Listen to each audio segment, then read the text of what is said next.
Chapter 8. Molly is in the hospital again, and it's my fault. Why can't I learn when to keep my mouth shut? I'd already said something I regretted to Ben, and hadn't had the nerve to go to him and apologize. It was just a week later that I blew it with Molly. She was lying on her bed in her nightgown, even though it was 11 in the morning. She's gotten so darn lazy, and my parents don't even say anything to her about it. That's partly why I was mad at her to begin with, because she was still in her nightgown at 11 in the morning. She was grouchy and mad, too. I'm not sure why. I think mostly it was because school had just ended before she'd even had a chance to go back. Tierney McGoldrick hardly ever calls her anymore. She doesn't know it, but toward the end of school, he started dating a red-haired senior girl. At least I was smart enough not to tell Molly that. But there she was, lying on her bed, grumbling about how awful she looks. I am so sick of hearing Molly talk about how she looks. Her face is too fat, her hair is too thin. To hear her talk, you'd think she was really a mess, when the truth is that she's still a billion times prettier than I am, which is why I'm sick of listening to her. I told her to shut up. She told me to drop dead, and before I dropped dead to pick up my sneakers from her side of the room. I told her to pick them up herself. She started to get up, I think to pick up my sneakers and throw them at me, and when she swung her legs over the side of the bed, I suddenly saw what they looked like. "Molly," I said, forgetting about the sneakers. "What's wrong with your legs?" "What do you mean, what's wrong with my legs?" No one had ever criticized Molly's legs before. In fact, even I have to admit that Molly's got nice legs. She held up her nightgown and looked down. Both of her legs were covered with dark red spots. It looked like a lot of mosquito bites, except that they weren't swollen. "Does it hurt?" "No," she said slowly, looking puzzled. What could it be? It wasn't there yesterday. I know it wasn't. "Well, it's there now, and it sure looks weird." She pulled her nightgown down to cover her legs. Then she got into bed and pulled the covers up around her. "Don't tell anyone," she said. "I will too. I'm telling Mom." I started out of the room. "Don't you dare," Molly ordered. I'll be darned if I'll take orders from Molly. Anyway, I really thought my parents ought to know. I went downstairs and told Mom that there was something wrong with Molly's legs. She jumped up with a frightened look and went upstairs. I stayed out of it after that, but I listened. I heard Mom and Molly arguing. I heard my mother get my father from the study, then more arguing with Molly. I heard my mother go to the upstairs phone, make a call, and go back to Molly. Then Molly crying, yelling. I had never in my life heard Molly like that before. She was screaming, "No, I won't! I won't!" Things quieted after a few minutes, and then my father came down. His face was very drawn, very tired. "We have to take Molly back to the hospital," he told me abruptly, and without waiting for me to answer, he went out to start the car. Mom came downstairs with Molly. She was in her bathrobe and slippers, and she was sobbing. When they were by the front door, Molly saw me standing all alone in the living room. She turned to me, still crying, and said, "I hate you. I hate you." "Molly," I whispered, "please don't." They were in the car and ready to leave when I heard my mother call to me. I went outside, letting the screen door bang behind me, and walked over to the car. "Molly wants to tell you something," Mom said. Molly was in the back seat, huddled in the corner, rubbing her eyes with the back of her hand. "Meg," she said, choking a little because she was trying to stop crying, "tell Ben and Maria not to have the baby until I get home." Okay, I nodded. I'll tell them, as if they had any control over it, but I would tell them what Molly said, just because Molly asked me to. At that point, I would have done anything in the world for Molly. I went back upstairs, picked up my sneakers and put them in the closet. I made Molly's bed. The pussy willows were still there in their little vase. The photographs of Will were back on the wall, and the two of Molly and her flowers were with them now. The chalk mark was still there, faded, but there. It was a nice room, except that an hour before, Molly had been in it, and now she wasn't, and it was my fault. I went down to the dark room, gathered up the photographs of Maria I'd been working on, and walked across the field to their house. Will Banks was there, having lunch with Ben and Maria.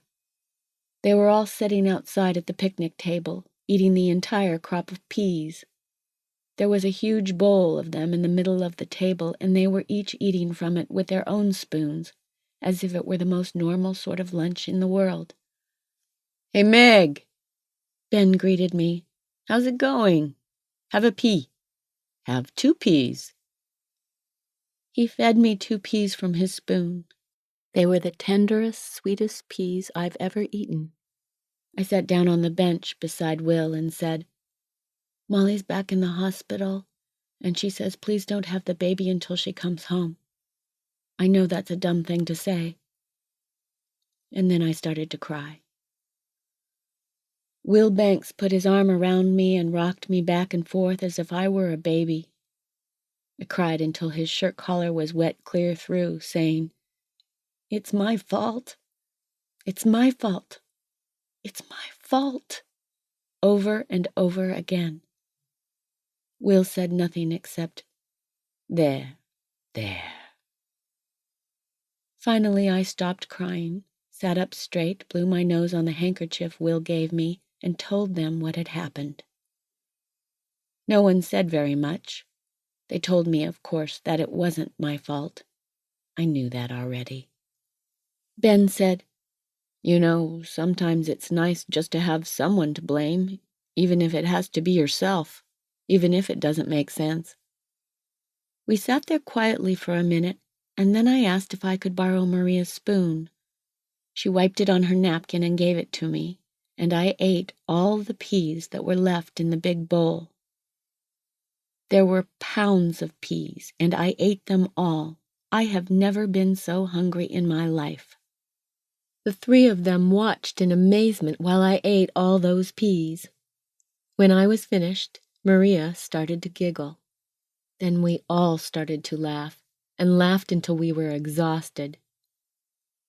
It is so good to have friends who understand how there is a time for crying and a time for laughing, and that sometimes the two are very close together. I took out the photographs of Maria. Will had seen them, of course, because we'd worked on them together. He is as able in the darkroom now as I am, but our interests are different. He is fascinated by the technical aspects of photography, by the chemicals and the inner workings of cameras. I don't care so much about those things. I care about the expressions on people's faces, the way the light falls onto them, and the way the shadows are in soft patterns and contrast. We looked at the pictures together and talked about them. Ben was much like Will, interested in the problems of exposure and film latitude. Maria was like me. She liked seeing how the shadows curved around the fullness of the baby inside her, how her hands rested on the roundness of her middle, how her eyes were both serene and excited at the same time. "Meg," she said, "Ben and I were talking about something the other night, and we want you to think it over and talk about it with your parents. If you want to, and if they don't mind, we'd like you to photograph the birth of the baby." I was floored. "Golly," I said slowly, "I don't know. It never occurred to me. I mean, I don't want to intrude." But they were both shaking their heads. "No," Ben said, "it wouldn't be an intrusion. We wouldn't want just anyone there, and of course you'd have to be careful to stay out of the way and not to touch anything sterile. But you're special, Meg. You're close to us. Someday Maria and I would like to be able to look back at that moment. We'd like the baby someday to be able to see it too. You're the one who can do it, if you want to. I wanted to, desperately. But I had to be honest with them also. I've never seen a baby being born, I said. I don't even know much about it. Neither have we, Maria laughed.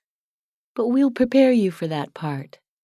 Ben will show you our books and explain everything in advance so that you'll know exactly what to expect when the time comes. Only Ben, she added to him, I think you'd better do it soon, because I don't know how much longer we have. The calendar says 2 weeks, but there are times when I wonder if it might be sooner. I promised to talk to my parents, and Ben said he would too. Suddenly, I thought of something. What if it's born at night? I asked. There won't be enough light. I could use a flash, I suppose, but Ben held up one hand. Don't worry, he said. He cupped his hands into a megaphone and held them against Maria's stomach. Then he spoke to the baby through his hands. Now hear this, kid. You are under instructions to wait until Molly comes home. Then come, but do it in daylight, you hear? That'll do it, Ben said. Maria and I are determined to have an obedient child. Before I left, I took Ben aside and spoke to him alone. I'm sorry, Ben, for what I said that day. He squeezed my shoulders. That's okay, Meg. We all say things we're sorry for. But do you understand now what I was talking about that day? I shook my head and answered him seriously, honestly. No, I think you're wrong to anticipate bad things, and I don't understand why you even want to think about something like that. But I'm still sorry for what I said. Well, Ben said, we're friends anyway. Hang in there, Meg. And he shook my hand. Will walked me home across the field. He was very quiet. Halfway home, he said, Meg, you're very young. Do you think it's a good idea, really, being there when that child is born? Why not? It might be very frightening. Birth isn't an easy thing, you know. I know that. I dislodged a small rock with one toe and kicked it through a clump of tall grass. For Pete's sake, Will, how can I learn if I don't take risks? You're the one who taught me that. Will stopped short and thought for a minute. You're absolutely right, Meg. Absolutely right. He looked a little sheepish. I looked around the field. Will, what happened to all those little yellow flowers that were here last month? Gone until next June, he told me. They've all been replaced by July's flowers. Molly's goldenrod will be in bloom before long. I like those little yellow ones, I said grumpily. Margaret, are you grieving over Golden Grove unleaving? Will asked. What? I was puzzled. He never called me Margaret. What was he talking about? He smiled. It's a poem by Hopkins. Your father would know. It is the blight man was born for. It is Margaret you mourn for. He went on. Not me, I told him arrogantly. I never mourn for myself. We all do, Meg, Will said. We all do. That was 3 weeks ago. July is almost over. Molly isn't home yet. The baby hasn't been born, so I suppose it's following Ben's instructions and waiting for her. I've studied the books on delivering babies with Maria and Ben, and I'm ready to do the photographs. My parents don't mind. When I asked them, they said sure, without even discussing it. They're very preoccupied. I know why, finally. It was a few nights ago, after supper. My dad was smoking his pipe at the kitchen table. The dishes were done. Mom was sewing on the quilt, which is almost finished. I was just hanging around, talking too much, trying to make up for the quiet that had been consuming our house. I even turned the radio on. There was some rock music playing. "Hey, Dad, dance with me," I said, pulling at his arm. It was something silly we used to do sometimes, back in town. My dad is a terrible dancer, but sometimes he used to dance with Molly and me in the kitchen. It used to break my mother up. He finally put down his pipe and got up and started dancing. Poor Dad, he hadn't gotten any better since the last time we did it, and I think I have, a little. But he's pretty uninhibited, and he tried. It was dark outside. We had eaten late. Mom turned on the light, and I could see on the kitchen walls some of the drawings of wildflowers that Molly had been doing, that she had hung here and there. Dad and I danced and danced until he was sweating and laughing. Mom was laughing too. Then the music changed to a slow piece. Dad breathed a great sigh of relief and said, "Ah, my tempo. May I have the pleasure, my dear?" He held out his arms to me, and I curled up inside them. We waltzed slowly around the kitchen like people in an old movie until the music ended. We stood facing each other at the end, and I said suddenly, "I wish Molly was here."